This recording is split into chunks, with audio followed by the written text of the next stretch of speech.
اعوذ باللہ من الشیطان الرجیم بسم اللہ الرحمن الرحیم ایاما معدودات فمن کان منکم مریضا او علی سفر فعدۃ من ایام اخر وعلی الذین یطیقونہ فدیۃ طعام مسکین فمن تطوع خیرا فہو خیر لہ وَأَن تَصُومُوا خَيْرٌ لَكُمْ إِن كُنتُمْ تَعْلَمُونَ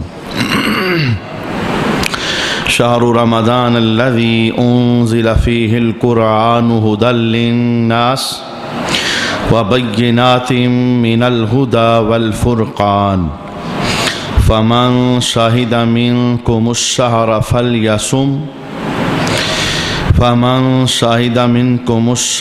فليصم ومن كان مريضا أو على سفر فعدة من أيام أخر يريد الله بكم اليسر ولا يريد بكم العسر ولتكملوا العدة ولتكبروا الله على ما هداكم ولعلكم تشكرون صدق الله مولانا العظيم إن الله وملائكته يصلون على النبي یا ایھا الذین آمنوا صلوا علیہ وسلموا تسلیما اللہم صلی علی سیدنا و مولانا محمد وعلی آل سیدنا و مولانا محمد وبارک وسلم وصلی علیہ الصلاۃ والسلام علیک یا سیدی یا رسول اللہ الصلاۃ والسلام علیک یا سیدی یا حبیب اللہ الصلاۃ والسلام علیک یا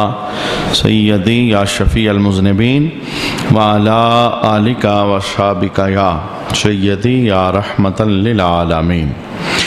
گنتی کے چند دن ہیں تو تم میں جو کوئی بیمار ہو یا سفر میں ہو تو اتنے روزے اور دنوں میں رکھے، اور جنہیں اس کی طاقت نہ ہو ان پر ایک مسکین کا کھانا فدیہ ہے، پھر جو اپنی طرف سے نیکی زیادہ کرے تو اس کے لیے بہتر ہے، اور اگر تم جانو تو روزہ رکھنا تمہارے لیے زیادہ بہتر ہے۔ رمضان کا مہینہ ہے جس میں قرآن نازل کیا گیا، جو لوگوں کے لیے ہدایت اور رہنمائی ہے اور فیصلے کی روشن باتوں پر مشتمل ہے، تو تم میں جو کوئی یہ مہینہ پائے تو ضرور اس کے روزے رکھے، اور جو بیمار ہو یا سفر میں ہو تو اتنے روزے اور دنوں میں رکھے۔ اللہ تم پر آسانی چاہتا ہے اور تم پر دشواری نہیں چاہتا، اور یہ آسانیاں اس لیے ہیں تاکہ تم روزوں کی تعداد پوری کر لو، اور تاکہ تم اس بات پر اللہ کی بڑائی بیان کرو کہ اس نے تمہیں ہدایت دی، اور تاکہ تم شکر گزار بن جاؤ۔ صدق اللہ مولانا العظیم۔ رمضان شریف کے روزوں کے عنوان پر ہماری گفتگو جاری تھی۔ جو پہلی آیت کریمہ ہم نے سماعت کی اس کے اندر روزوں کی فرضیت، رمضان شریف کے روزوں کی فضیلت اور اس مہینے کی عظمت، اس پر ہم نے کلام سماعت کیا تھا۔ آج کی نشست کے اندر جو ان آیات میں مسائل رمضان شریف کے روزوں کے بیان ہوئے، ہم فرداً ان مسائل کو دیکھنے کی کوشش کریں گے، اور اس میں ہمارے لیے کچھ اسباق بھی ہیں، انہیں سیکھنے کا بھی اہتمام کریں گے۔ سب سے پہلے رب کائنات نے ارشاد فرمایا ایام معدودات، گنتی کے چند دن ہیں، یعنی رمضان شریف گنتی کے چند دن ہیں۔ وہ کتنے دن ہیں؟ 29 ہیں یا 30، یعنی یا مہینہ پورا ہوتا ہے یا 29 دن ہوتے ہیں، تو یہ صرف گنتی کے چند دن، مطلب ایک مہینہ ہے رمضان شریف کا، پورا سال نہیں ہے، 11 مہینے بھی نہیں ہیں اور 10 مہینے بھی نہیں ہیں۔ اللہ رب العالمین نے صرف گنتی کے چند دن یعنی ایک مہینہ وہ رمضان شریف کے روزے تم پر فرض قرار دیے۔ اب آگے جا کر ایک مسئلہ بیان ہو رہا ہے کہ کچھ لوگ ایسے ہیں اگر اس پوزیشن اور حالت میں ہوں تو اس وقت انہیں روزے کی رخصت ہے۔ روزے کی رخصت کا معنی یہ کہ ابھی نہ رکھیں، معاف نہیں ہے، روزے کی معافی نہیں ہے۔ روزہ صرف ایک بندہ ہے جسے نہ رکھنے کی اجازت ہے، اور وہ روزے کے بدلے کے اندر فدیہ ادا کرے، اس کا بیان ابھی آگے آئے گا۔ لیکن روزہ باقی کسی کو معاف نہیں ہے، جسے بھی چھٹی ہے صرف مخصوص وجوہات کی بنا پر، ابھی چھٹی ہے بعد میں رکھنا ہے، یہ وقت ایسا ہے جس کے اندر یہ روزہ نہیں رکھ سکتا، جو مجبوریاں شریعت نے بیان کی ان کی وجہ سے تو نہ رکھے، رخصت ہے، لیکن بعد میں روزہ رکھنا ہی پڑے گا، معافی نہیں ہے۔ یعنی ایسا نہیں ہے کہ کوئی حالت ایسی ہو بندے کی کہ روزے میں کہا جائے کہ نہ رکھو، تمہیں معافی ہے شریعت کی طرف، تم روزے کے پابند نہیں ہو۔ یہ صرف ایک ہی بندہ ہے، وہ کون سا ہے، کس کنڈیشن کا ہے، وہ آگے چل کر ہم سماعت کریں گے۔ تو رب کائنات نے سب سے پہلے دو بندوں کے متعلق ارشاد فرمایا، فَمَنْ كَانَ مِنْكُمْ مَرِيضًا أَوْ عَلَى سَفَرٍ، اگر تم میں سے کوئی مریض بندہ ہے اور تم میں سے کوئی مسافر ہے، یعنی سفر کے اندر ہے، اب حالت سفر کے اندر اور مرض کے اندر وہ روزہ نہیں رکھ پا رہا، اپنا روزہ کمپلیٹ نہیں کر سک رہا، تو اسے اجازت ہے کہ وہ یہ گنتی باقی دنوں میں پوری کر لے۔ سفر میں اس کے 2 روزے رہ گئے تھے، معافی نہیں ہے، رمضان گزر جانے کے بعد ان 2 روزوں کی قضا واپس کرے گا۔ یہ رمضان میں بیمار ہو گیا تھا، بیماری کی وجہ سے اس کے 4-5 روزے رہ گئے تھے، تو معافی نہیں ہے، رمضان گزرنے کے بعد اگلا سال آنے سے پہلے یہ روزے اسے پلٹانے پڑیں گے، یعنی اس کی قضا کرنی پڑے گی، اور پھر جا کر یہ بوجھ اس کے سر سے اترے گا۔ سفر کے متعلق چند باتیں سماعت کر لیں، اور پھر مرض کے متعلق بھی چند باتیں جو مسائل کے اندر سیکھنا ضروری ہے۔ ہر سفر روزے کی رخصت کے لیے وہ شریعت نے بیان نہیں کیا، چھوٹے چھوٹے سفر اس کی وجہ سے روزہ چھوڑ دینا یہ شریعت نے بیان نہیں کیا۔ ایسے ہی ہر مرض یہ روزے کی چھٹی کے لیے کافی نہیں ہے کہ بندے کو چھوٹا سا مرض ہوا تو بندہ کہ قرآن پاک نے کہا ہے کہ مریض بندہ وہ روزہ نہ رکھے، اسے چھٹی ہے، اسے رخصت ہے۔ کون سا مرض روزے کے لیے رخصت بنتا ہے اور کون سا سفر وہ روزے کے لیے رخصت بنتا ہے کہ اب اس سفر کے اندر یہ بندہ روزہ نہ رکھے؟ تو سب سے پہلے ہم سفر کے متعلق سماعت کریں گے۔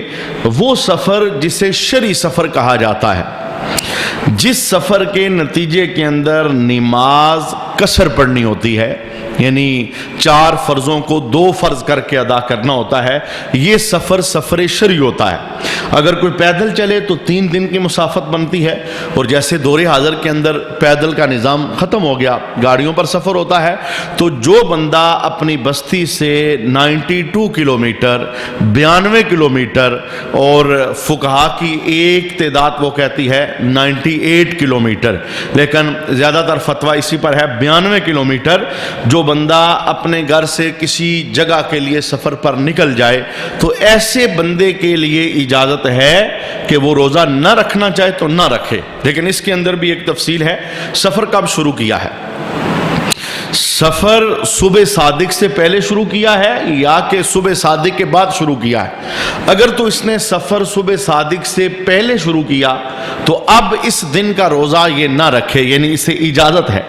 اور اگر اس نے سفر شروع کیا صبح صادق کے بعد، فجر کی نماز پڑھنے کے بعد، صبح 7 بجے 8 بجے جیسے سفر شروع ہوتے ہیں، تو اب اس دن کا روزہ اسے چھوڑنے کی اجازت نہیں ہے، اس نے وہ روزہ کمپلیٹ کرنا ہے، مکمل کرنا ہے۔ یعنی یہ اس کے اندر تھوڑی سی گہرائی ہے۔ اگر سفر شروع کیا ہے صبح صادق سے پہلے، یعنی روزہ رکھنے سے پہلے، یہ سفر کے اندر چلا گیا ہے، اس نے سفر شروع کر دیا ہے، اب روزہ نہ رکھے سے شریعت کی طرف سے رخصت ہے، یہ ایک روزہ بعد میں پلٹا دے، یعنی اس کی قضا کر لے۔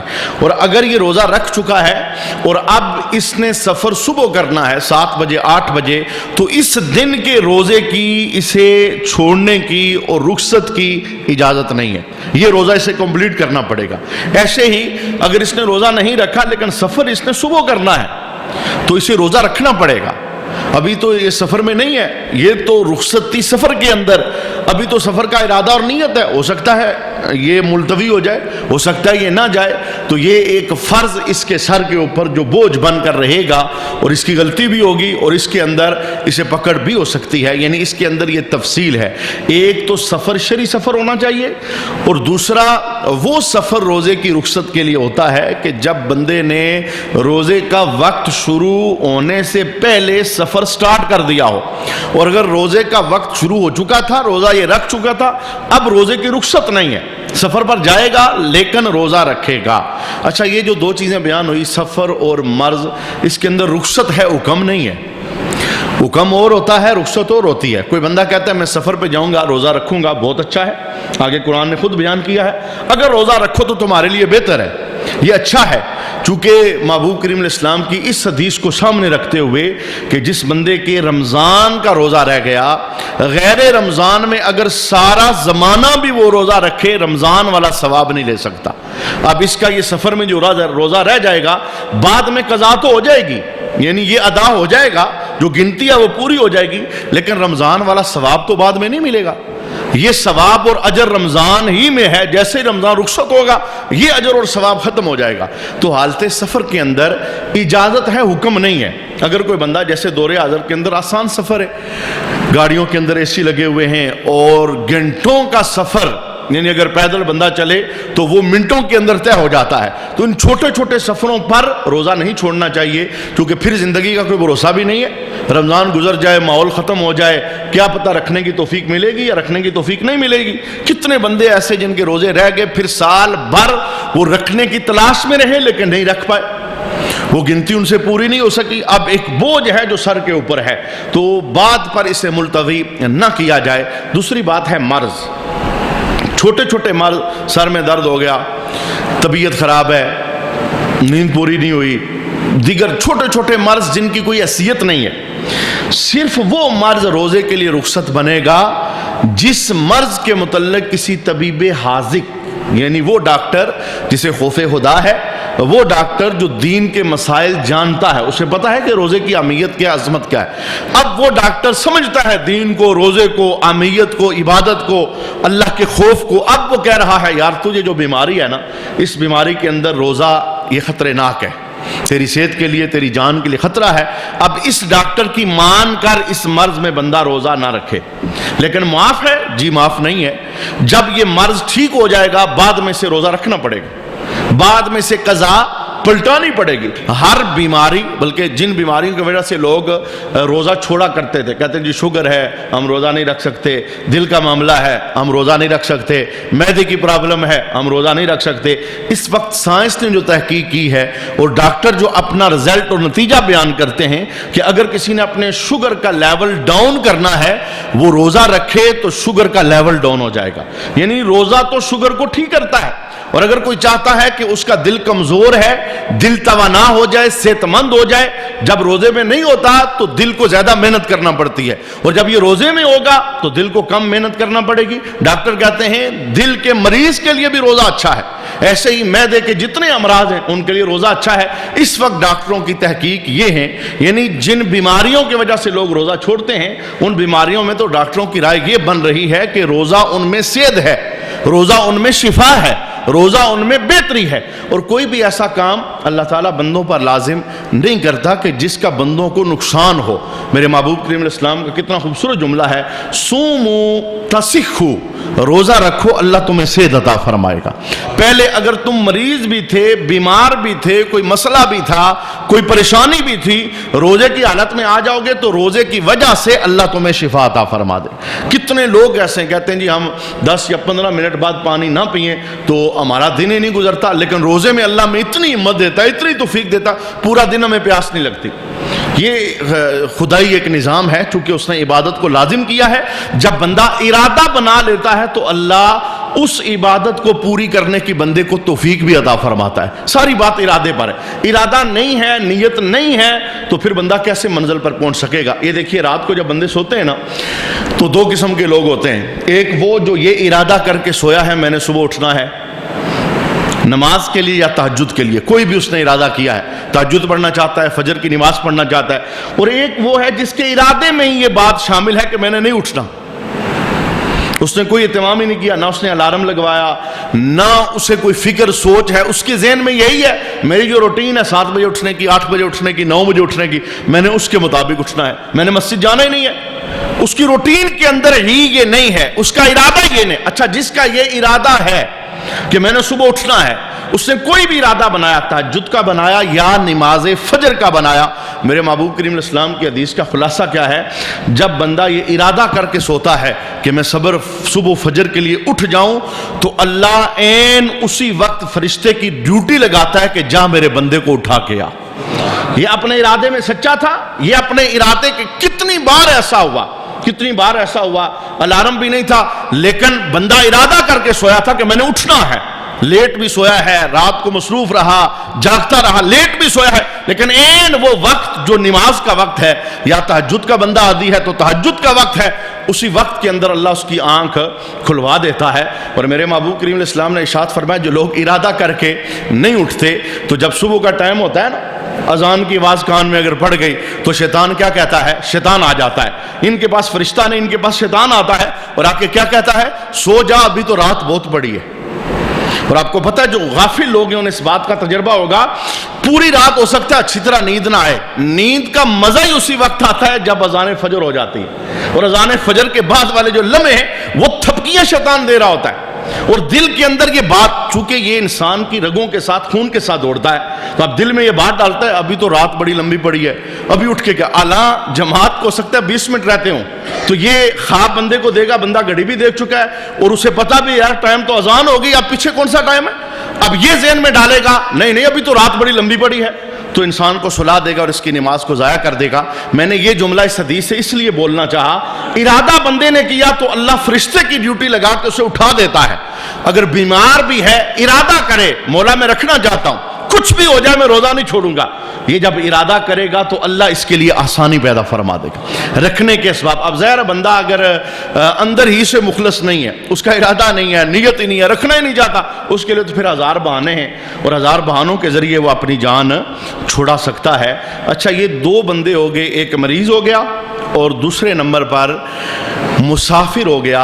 ان دونوں کو رخصت ہے، حکم نہیں ہے، رخصت ہے، اگر چھوڑنا چاہیں تو چھوڑ دیں، بعد میں ایک روزہ رکھ لیں اور گنتی پوری کر لیں۔ ہماری مائیں بہنیں، ان کے جو مخصوص ایام ہیں جن کے اندر یہ نماز ادا نہیں کرتی، ان کے اندر انہوں نے روزہ بھی نہیں رکھنا۔ مسافر اور مریض کو تو حکم نہیں ہے، یعنی رکھنا چاہیں تو رکھ سکیں، لیکن عورت اس حالت میں رکھ نہیں سکتی، رکھنا بھی چاہے تو رکھ نہیں سکتی، کیونکہ یہ وہ حالت ہے جس کے اندر نماز اور روزہ یہ دونوں عبادتیں نہیں ہو سکتی۔ ان دونوں میں فرق صرف اتنا ہے کہ نماز کی بعد میں قضا نہیں کرنی، اور عورت نے روزے جو چھوڑے ہیں روزوں کی اسے بعد میں قضا کرنا پڑے گا۔ روزے معاف نہیں ہیں، نماز معاف ہے ان دنوں کے اندر، یعنی مخصوص ہر مہینے کے اندر جو ایام ہیں ان کے اندر نماز معاف ہوتی ہے ماؤں بہنوں کو، لیکن روزے معاف نہیں ہیں، اس وقت رکھ نہیں سکتی، بعد میں رکھیں گی اور گنتی کو پورا کیا جائے گا۔ یہ بات ذہن نشین رکھنا ضروری ہے۔ اسی طرح قرآن پاک کی آیت کریمہ کے اندر اس بندے کا مسئلہ بیان ہوا، فدیۃ طعام مسکین، جو بندہ روزہ نہیں رکھ سکتا تو وہ ایک مسکین کو کھانا کھلا دے، یعنی فدیہ دے دے۔ یہ کون سا بندہ ہے؟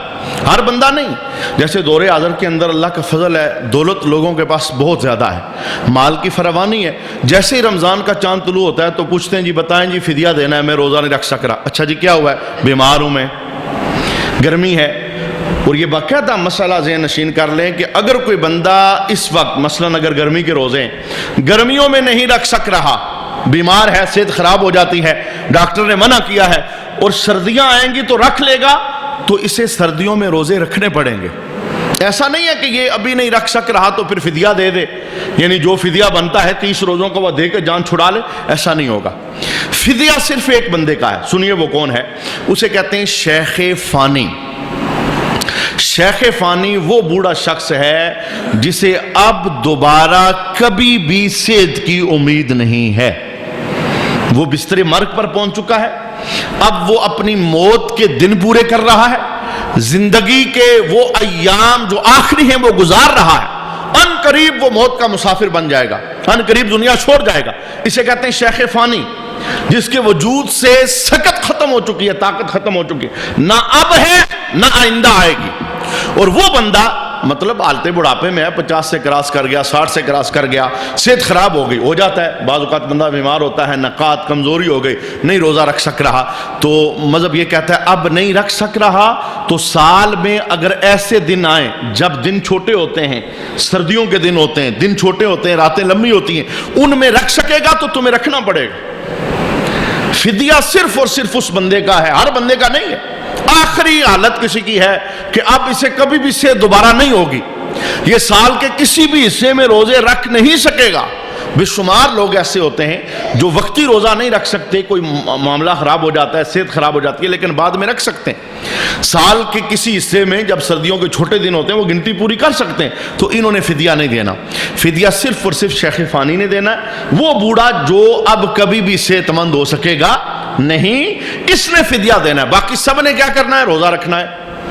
اور اگر مجبوری ہے، روزہ رہ گیا، مثلا بیماری ایک مجبوری ہے، سفر ایک مجبوری ہے، اسی طرح جو تیسری اور چوتھی مجبوری عورتوں کی، ماؤں بہنوں کی بیان ہوئی، یہ مجبوریاں ہیں، اب نہیں رکھ رہے تو بعد میں رکھنا پڑے گا، یہ گنتی پوری کرنا پڑے گی۔ اسی طرح جن لوگوں نے فدیہ دینا ہوتا ہے، فدیہ ایک صدقہ فطر ہوتا ہے، آسان سا، مطلب صدقہ فطر بھی پھر اپنی حیثیت کے مطابق ہوتا ہے۔ قرآن پاک نے آگے خود کہا فَمَن تَطَوَّعَ خَيْرًا فَهُوَ خَيْرُ اللَّهِ، پھر جو اپنی طرف سے نیکی زیادہ کرے تو اس کے لیے بہتر ہے۔ چھوٹی مقدار اس کی کیا ہے؟ ایک روزے کا 100 روپیہ یا ایک روزے کے 200 روپے، تو قرآن نے کہا جو اس کی مقدار بڑھا دے، وہ روزے کا فدیہ دینا چاہتا ہے، کہتا ہے میں ایک روزے کا 100 نہیں دیتا، 500 دوں گا یا 1000 دوں گا، اور جس بندے کی جتنی گنجائش ہوتی ہے اس کے مطابق اسے فدیہ دینا چاہیے۔ جیسے جو صدقہ فطر ہوتا ہے یہ سب کا ایک جیسا نہیں ہے، یہ رسول اللہ صلی اللہ علیہ وسلم نے صدقہ فطر کی 4 قسمیں بیان فرمائی ہیں، اور وہ 4 قسمیں لوگوں کے مال کی وجہ سے جو جس حیثیت کا ہے وہ اس کے مطابق صدقہ فطر ادا کرے تاکہ غریبوں کا فائدہ زیادہ ہو۔ جو گندم کی حیثیت رکھتا ہے وہ گندم کے مطابق ادا کرے، جو جو کی حیثیت رکھتا ہے وہ جو کے مطابق ادا کرے، جو کھجور کی حیثیت رکھتا ہے وہ کھجور کے مطابق ادا کرے، جو کشمش کی حیثیت رکھتا ہے وہ اس کے مطابق ادا کرے۔ یہ 4 قسم کا فدیہ یہ مذہب نے اس لیے بیان کیا کہ جس کی جتنی مالی حیثیت ہے وہ اتنا ہی فدیہ ادا کرے۔ لیکن لوگ اکثریت کے اندر 100 روپیہ دے کے جان چھڑا لیتے ہیں۔ فدیہ اگر صدقہ فطر کا دینا ہے اس کے اندر بھی بندے کو یعنی بڑھانا چاہیے۔ قرآن نے خود کہا جو بڑھائے گا یعنی زیادہ دے گا یہ تو بہت بڑی نیکی ہے، وہ اپنے لیے رحمت کما رہا ہے۔ اسی طرح اگر کوئی بابا جی ہیں جو روزہ نہیں رکھ پا رہے اور ان کا فدیہ دیا جا رہا ہے تو فدیے کے اندر بھی فگر بڑھا لینا چاہیے، 100 کے بجائے 200، 200 کے بجائے 500 فی روزہ کے حساب سے 30 روزوں کے جو پیسے بنتے ہیں وہ کسی غریب کے حوالے کر دیے جائیں۔ لیکن اس کے اندر بھی ایک مسئلہ وہ ذہن کے اندر رکھنا ضروری ہے۔ ایک بزرگ تھے، ان کا فدیہ دے دیا، یعنی روزہ نہیں رکھ سک رہے، تو اب 2 3 4 مہینے آگے گزرے رمضان کے بعد تو ان کی صحت بالکل ٹھیک ہو گئی، سردیاں آئی تو وہ کہتے ہیں میں روزہ رکھ سکتا ہوں، وہ فدیہ ختم ہو جائے گا، خود بخود وہ فدیہ ختم ہو جائے گا، اب انہیں روزہ ہی رکھنا پڑے گا، کیونکہ فرض کی شان یہ ہے، یہ صرف یہ حالت ہے کہ اب رکھ نہیں سک رہا، تب اس پر فدیہ لازم تھا، اور اب کنڈیشن یہ ہوگی کہ رکھ سک رہا ہے تو اب وہ فدیہ جو دیا تھا وہ نفلی صدقہ بن جائے گا، ان کو باہر کا پھر بھی روزے ہی رکھنے پڑیں گے۔ اور وہ بندہ جو بوڑھا ہے لیکن ساتھ غریب ہے، یعنی وہ فدیہ نہیں دے سکتا، اس کے پاس توفیق ہی نہیں ہے، تو اس کے لیے مذہب نے یہ بیان کیا کہ وہ پھر حالت بڑھاپے کے اندر جب فدیہ نہیں روزوں کا دے سک رہا، غریب ہے، محتاج ہے، اس کے پاس پیسے نہیں ہیں، تو وہ استغفار کرے، اللہ تعالیٰ اسے معاف فرما دے گا، چونکہ اللہ تعالیٰ طاقت سے زیادہ کسی پر بوجھ نہیں ڈالتا، یہ اس کا ایک اصول ہے، اور رب العالمین نے بے شمار مقامات پر اس اصول کو بیان کیا ہے۔ قرآن پاک میں دوسرے حصے میں جو ہم نے آیت کریمہ سماعت کی وہاں پر بھی روزوں کے متعلق چند باتیں ہوئی۔ سب سے پہلی بات رب کائنات نے رمضان کے مہینے کی شان بیان کی، شہر رمضان الذی انزل فیہ القرآن، رمضان کا مہینہ وہ ہے جس میں ہم نے قرآن نازل کیا ہے۔ یہ قرآن جو رحمت معاب کتاب ہے رمضان کے مہینے میں نازل، اس کا کیا معنی ہے؟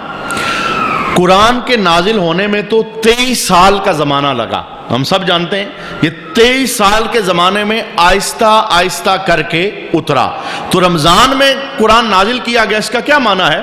اس کا معنی یہ ہے کہ قرآن حکیم رمضان کی شب قدر میں لوح محفوظ سے آسمان دنیا پر منتقل کیا گیا. سارے کا سارا قرآن ایک دم لوح محفوظ سے آسمان دنیا پر منتقل کیا گیا، اور پھر بیت العزت کے اندر اسے رکھا گیا، اور پھر آسمان دنیا سے حضرت جبرائیل امی اللہ کے حکم سے تھوڑا تھوڑا کر کے رسول اللہ کے پاس لاتے رہے. شب قدر کے اندر قرآن حکیم نازل ہوا. اس کا معنی یہ ہے کہ لوح محفوظ سے آسمان دنیا پر نازل ہوا، پھر تھوڑا تھوڑا کر کے پھر رسول اللہ صلی اللہ تعالیٰ علیہ وسلم تک حضرت جبرائیل امی قرآن پاک کو لاتے رہے. قرآن پاک کی ایک اور شان بیان ہوئی، یعنی یہ قرآن رمضان میں اترا ہے، ساتھ ہدی للناس، یہ لوگوں کے لیے ہدایت ہے، وَبَيِّنَاتٍ مِّنَ الْهُدَى وَالْفُرْقَانِ، اور فیصلے کی روشن باتوں پر مشتمل ہے. یعنی اس قرآن کی شان یہ ہے، یہ ہدایت کا سرچشمہ ہے، حق اور باطل کے اندر فرق کرنے والا ہے. روشن باتیں اس قرآن کے اندر موجود ہیں.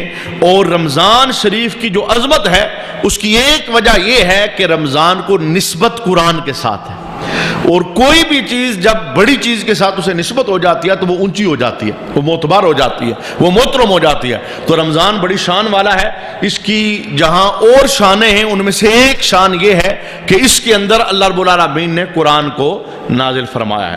سال کے 12 مہینے ہیں، اسلامی 12 مہینے محرم سے شروع ہوتے ہیں، اور ان سال کے 12 مہینوں میں سے صرف ایک مہینے کا نام اللہ نے قرآن پاک کے اندر بیان کیا. باقی مہینوں کے نام حدیثوں میں بیان ہوئے ہیں، صرف رمضان کا نام اللہ نے قرآن میں بیان کیا. اب کتنی بڑی رحمت ہے، کتنا اس مہینے کا تقدس ہے، کتنی شانوں والا یہ مہینہ ہے، اور قرآن کے ساتھ اس مہینے کی کتنی بڑی نسبت ہے. رب کائنات نے ارشاد فرمایا فَمَنْ شَهِدَ مِنْكُمُ الشَّهْرَ فَلْيَصُمْ، اللہ ارشاد فرماتا ہے تو تم میں جو کوئی یہ مہینہ پائے تو ضرور اس کے روزے رکھے. بے شمار لوگ ایسے ہوتے ہیں جو بیرون ملک ہوتے ہیں. اچھا بیرون ملک عید تھی تو رات کو عید ہونی تھی، دن کو انہوں نے سفر کیا تو پاکستان آ گئے. اب ان کے تو وہاں پر پورے ہو گئے، تو پاکستان آئے تو یہاں پر ابھی عید نہیں تھی، روزہ تھا، تو کیا کرنا ہے؟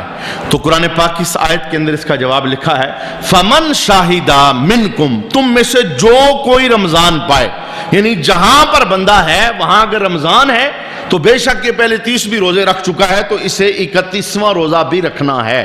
یعنی مسئلہ شرعی طور پر یہ ہے کہ بندہ جس جگہ پر ہے، یہ گنتی نہیں ہے، یعنی 29 یا 30 کی گنتی نہیں ہے کہ رکھ لیے تو بس بات ختم. جہاں بندہ ہے وہاں اگر رمضان ہے تو اسے روزہ رکھنا پڑے گا. یہ بے شمار جو باہر سے لوگ آتے ہیں آخری دنوں کے اندر، ان کے ساتھ یہ مسائل ہوتے ہیں. ہم تو وہاں پورے رکھ کے آئے، ہماری تو کل عید ہونے والی تھی تو ہم آگے فلائٹ میں، تو اب پاکستان پہنچے تو یہاں پہ روزہ ہے تو ہم کیا کریں؟ روزہ رکھیں گے. چونکہ یہ روزہ جس علاقے میں آپ ابھی پہنچ چکے ہیں اس علاقے کے اعتبار سے رمضان ابھی ہے. چونکہ سب جگہ پر چاند ایک دم سے طلوع تو نہیں ہوتا، جیسے سورج کا سرکل ہے اسی طرح چاند کا بھی سرکل ہے. تو جیسے سب جگہوں پر عید ایک دم سے نہیں ہو سکتی، اسی طرح سب جگہوں پر ایک دم سے رمضان ختم ہو جائے ایسا نہیں ہوتا، چونکہ سارا چاند کے حساب کتاب سے ہوتا ہے. آگے رب کائنات نے پھر اسی مسئلے کو دوبارہ بیان فرمایا وَمَنْ كَانَ مَرِيضًا أَوْ عَلَى سَفَرٍ فَعِدَّةٌ مِّنْ أَيَّامٍ أُخَرَ، جو تم میں سے مریض ہے یا مسافر ہے تو وہ گنتی روزوں کی دوسرے دنوں کے اندر پوری کر لے. یعنی حالت مرض کے اندر اور سفر کے اندر روزہ چھوڑنا چاہے تو قرآن پاک نے دوبارہ اس کی رخصت کو بیان کیا. اللہ ارشاد فرماتا ہے یرید اللہ بکم الیسر ولا یرید بکم العسر، اللہ تعالیٰ تم پر آسانی چاہتا ہے، تم پر دشواری نہیں چاہتا. اللہ تعالیٰ آسانی، بے شمار مسائل ایسے ہیں شریعت کے اس نے آسانیاں دی ہیں. یہ تو لوگوں نے ویسے ایک فیشنی جملہ ہے نا، دین بڑا سخت ہے جی، اس میں بڑی دشواری ہے جی، اس میں بڑی مشکل، بڑی آسانیاں ہیں، اتنی آسانیاں. آپ دیکھیں مالک کا کتنا کرم ہے. اس سے پہلے جو روزے ہوتے تھے ان کے رکھنے کا جو طریقہ کار تھا ہم سے جدا تھا. ان کے روزے کا طریقہ کار کیا ہوتا تھا کہ مثلا ایک بندے نے صبح روزہ رکھا تو اب روزہ رکھنے کے بعد اس کے لیے روزہ کھلنے کا جو ٹائم ہے وہ تو ہو گیا، اس نے روزہ کھولا، کھولنے کے بعد جیسے ہی اس کی آنکھ لگی اس کے اگلے دن کا روزہ شروع ہو گیا۔ سحری کا کوئی انتظام ہی نہیں تھا، اور بعض اوقات تھکاوٹ کی وجہ سے ایک بندے کے ساتھ ایسا ہو گیا تھا، دن بھر وہ کھیتوں میں کام کرتا رہا، واپس آیا تو بیوی کو کہا کھانا تیار کر، وہ کھانے کے لیے گئی تو اس کی آنکھ لگ گئی، مغرب کے بعد ادھر اس کی آنکھ لگی تو اب کھا نہیں سکتا تھا، اگلے دن کا روزہ شروع ہو چکا تھا۔ دوبارہ اگلے دن کھیتوں میں گیا تو نڈال ہو گیا، گر گیا۔ تو رب کائنات نے اس امت پر آسانی پیدا فرمائی۔ پہلے ابتدا کے اندر کیا تھا، رات کے اندر اس حالت میں جب بندہ ایک مرتبہ سو کے اٹھ جائے کھانے پینے کی اجازت نہیں تھی، تو اب کیا ہے، رات کو کھاؤ، رات کو پیو، سو کے اٹھو، 2 بار اٹھو، 3 بار اٹھو، کھانا چاہو تو کھا لو، تمہیں کوئی پابندی نہیں ہے، صرف ایک ٹینیور مقرر کر دیا گیا صبح صادق سے غروب آفتاب تک۔ اب اللہ نے کتنی آسانی پیدا فرما دی۔ ایسے ہی رمضان شریف کے روزوں کی تعداد پہلی امتوں کی وہ اپنی تھی۔ بعض امتوں میں ایسا ہوتا ہے ایک دن روزہ ہے ایک دن قضا ہے، بعض امتوں کے اندر ہر مہینے کے اندر روزہ رکھنے کی یہ ترکیب تھی، لیکن اللہ نے کتنا فضل فرمایا کہ 11 مہینے تم کھاؤ پیو، فقط 1 مہینہ روزوں کا تمہارے لیے عبادت۔ آسانی پھر کتنی ہے دیکھیے، وہ بھی ایسا نہیں کہ بونڈ کر دیا کہ اب تم نے ایسا کرنا ہی کرنا ہے، تم مسافر ہو، شریعت کہتی ہے ٹھیک ہے نہ رکھو بعد میں رکھ لینا، مریض ہو گئے ہو، مذہب کہتا ہے نہ رکھو بعد میں رکھ لینا۔ اسی طرح بے شمار، اچھا ایک بزرگ بندہ ہے اب نہیں رکھ سک رہا، صحت نہیں ہے، تو اب کیا کرے، فدیہ ادا کرے، اس کے سر سے یہ بوجھ اتر جائے گا۔ مذہب کا جتنا بھی معاملہ ہے، مذہب میں کسی جگہ کوئی سختی نہیں، آسانیاں ہی آسانیاں۔ نماز کا معاملہ دیکھ لیجئے، کھڑے ہو کے نہیں پڑھ سکتے بیٹھ جاؤ، بیٹھ کے نہیں پڑھ سکتے لیٹ جاؤ، اچھا لیٹ کے بھی نہیں پڑھ سکتے سکت نہیں ہے اشاروں سے پڑھو۔ اب یہ کتنی بڑی آسانی ہے، سوائے چند جانوروں کے جنہیں اللہ رب العالمین نے حرام قرار دیا، یعنی یہ نہیں کھا سکتے، باقی ہزاروں جانور اور پرندے کھانے کے لیے اللہ نے حلال قرار دیے۔ کتنی بڑی آسانی ہے، سوائے چند کاروبار جن پر بین لگا کہ اس طرح کا کام تم نہیں کر سکتے، باقی سینکڑوں اور بیسیوں کاروبار ہیں جن کے کرنے کی اللہ نے اجازت عطا فرمائی۔ کتنی بڑی آسانی امت کے لیے رب کائنات نے یہ پیدا کی کہ حج زندگی میں فقط ایک بار کرنا ہے، اور اگر یہ کہا جاتا ہر مالدار ہر سال حج کرنے ہمارے گھر کے اندر آئے، کوئی روکنے والا تھا اللہ کو؟ لیکن اللہ نے امت پر کتنی مہربانی فرمائی، رسول اللہ صلی اللہ علیہ وسلم کے کلمہ پڑھنے والے ان پر کتنا فضل کیا گیا۔ ایسے ہی رب چاہتا تو کہہ سکتا تھا جو کماتے ہو ہر روز شام کو حساب کرو، ہمارا حصہ نکال کے سونا ہے، لیکن رب کائنات نے کہا نہیں، پورے 11 مہینے کھاؤ، جو کماتے کھاؤ، خود کھاؤ، بیوی بچوں کو کھلاؤ، اپنی ذات پہ خرچ کرو، جو کرنا چاہتے ہو کرو، لیکن سال میں صرف 1 مرتبہ تم نے زکوٰۃ ادا کرنی۔ ہر روز زکوٰۃ نہیں ہے، ہر مہینے میں نہیں ہے، 6 مہینے کے بعد نہیں ہے، پورا سال صرف 1 بار سال میں قربانی ہم پر لازم کی گئی، صدقہ فطر 1 بار لازم کیا گیا۔ یہ ساری آسانیاں ہیں۔ یہ جو لوگ کہتے ہیں یہ بڑی دین کے اندر سختیاں ہیں، بڑی دشواریاں ہیں، یہ اللہ رب العالمین کا جملہ کتنا خوبصورت ہے۔ اللہ کہتا ہے یرید اللہ بکم الیسر، اللہ تو تم پر آسانی چاہتا ہے، اللہ نے تو کوئی مشکل رکھی نہیں ہے، مشکل تو تم نے بنائی ہے۔ اور میں کہتا ہوں جس نازک دور سے ہم گزر رہے ہیں ہمارے لیے تو مشکل ہے ہی کوئی نہیں، دین کے لیے مشکلات کاٹی ہیں ان لوگوں نے جنہوں نے اس دین کی ابتدا کے اندر اپنا خون پیش کیا، ان لوگوں نے دین کے لیے مشکلیں کاٹی ہیں۔ دین کی مشکلات کا اندازہ لگانا ہے تو حضرت بلال کی زندگی سے لگائیے، تپتی ریت پر پورا دن آپ کو لٹایا جاتا، آپ کے سینے پہ بھاری پتھر رکھا جاتا، آپ کے ہاتھوں کے اندر میخیں ڈالی جاتی اور آپ کے گلے کے اندر رسیاں ڈال کے مکے کی گلیوں میں گھسیٹا جاتا، لیکن حضرت بلال نے ایک بار بھی نہ کہا کہ یہ دین تو بڑا مشکل اور سخت ہے۔ آپ نے ایک ہی صدا لگائی، کہا میں جان دے سکتا ہوں نام محمد سے بے وفا نہیں کر سکتا۔ دین کے لیے تو ان لوگوں کے لیے چلنا مشکل تھا، جب ان میں سے کوئی بندہ فوت ہو جاتا تو اس کا سر کپڑے سے چھپائیں تو پاؤں ننگے ہو جاتے تھے، اور اگر پاؤں پہ کپڑا رکھیں تو سر ننگا ہو جاتا تھا۔ پھر ایک طرف کپڑا پورا کرتے تھے، دوسری طرف جو سبز گھاس کے پتے تھے وہ رکھ کے بندوں کو دفن کیا جاتا تھا۔ ہمارے لیے تو کیا مشکل ہے، آسانیاں آسانیاں، ایک بندے کے پاس 20 جوڑے، ہر آسانی ہر سہولت ہر نعمت اللہ نے ہمیں عطا کی، ہم پھر بھی کہتے دین پہ چلنا بڑا مشکل۔ دین پہ چلنا ان لوگوں کے لیے مشکل تھا جو ایک ایک کھجور پر پورا پورا ہفتہ گزارا کرتے تھے. اور شیب ابی طالب کے اندر جب صحابہ کو معصور کیا گیا، صحابہ کہتے ہیں کہ رات کے اندھیرے کے اندر ہم زمین سے خشک چیزیں اٹھا کر کھا لیا کرتے، ہم دیکھتے بھی نہیں تھے کہ کون سی چیز ہے، فقط پیٹ کی آگ بجھانے کے لیے. اور پھر جب ہمارے پاس کچھ نہ ہوتا تو کھجور کی خشک گٹلیاں وہ ہم اپنے منہ کے اندر رکھتے، انہیں چوستے رہتے، اس سے ہم اپنی بھوک کو مٹایا کرتے. آج ایک ایک بندے کے پاس ہزار نعمتیں موجود ہیں، بندہ پھر بھی کہتا دین پہ چلنا مشکل ہے. دین پہ چلنا ان کے لیے مشکل تھا جو کچی مساجد کے اندر نماز پڑھتے تھے، بارش ہوتی تھی تو سارا پانی اندر آ جاتا تھا. وہ سجدہ کرتے تھے تو گیلی مٹی پہ سجدہ کرتے تھے، کوئی اے سی نہیں ہے، کوئی پنکھا نہیں ہے، کوئی گرمی سے بچنے کا انتظام نہیں، کوئی سردی سے بچنے کا انتظام نہیں، کوئی گرم پانی نہیں. اور آج کیا ہمارے لیے دین پہ چلنا مشکل ہے؟ ہم سردیوں میں آئیں تو گرم پانی کا انتظام، خوبصورت صفیں ہمارے لیے بچھی ہوں، کوئی سردی کسی نمازی کو نہ لگے. ہم گرمیوں میں آئیں، اے سی ہمارے لیے آن کر دیا جائے، ٹھنڈے پانی کا انتظام ہو. اور ہم نماز کے لیے آئیں، ہر ایک کے سامنے پانی کی بوتل رکھ دی جائے، انہیں پانی کے لیے باہر جانے کی بھی تکلیف نہ ہو. کیا ہمارے لیے دین پر چلنا مشکل ہے؟ یہ تو ایک فیشنی جملہ ہے کہ دین پہ چلنا بڑا مشکل ہے. آج تو میں کہتا ہوں ہمارا لمحہ بھی اگر سجدے میں گزرے تو ہم اللہ تعالیٰ کا شکر نہیں ادا کر سکتے. اس نے کتنی نعمتوں سے ہمیں نوازا، کتنی نعمتوں میں سے. وہ مشکل تو ہمارے پاس ہے ہی نہیں جو صحابہ نے مشکلیں دین کی خاطر دیکھی. ہمارے لیے تو آسانی ہے. رحمت معابر، بے شمار لوگ ایسے ہیں اتنے آسان زندگی ان کی، اتنی آسان زندگی، انہوں نے صرف نماز پڑھنی ہوتی، جسے کہتے ہیں نا تنکا توڑ کے دو کرنا، وہ بھی نہیں کرتے.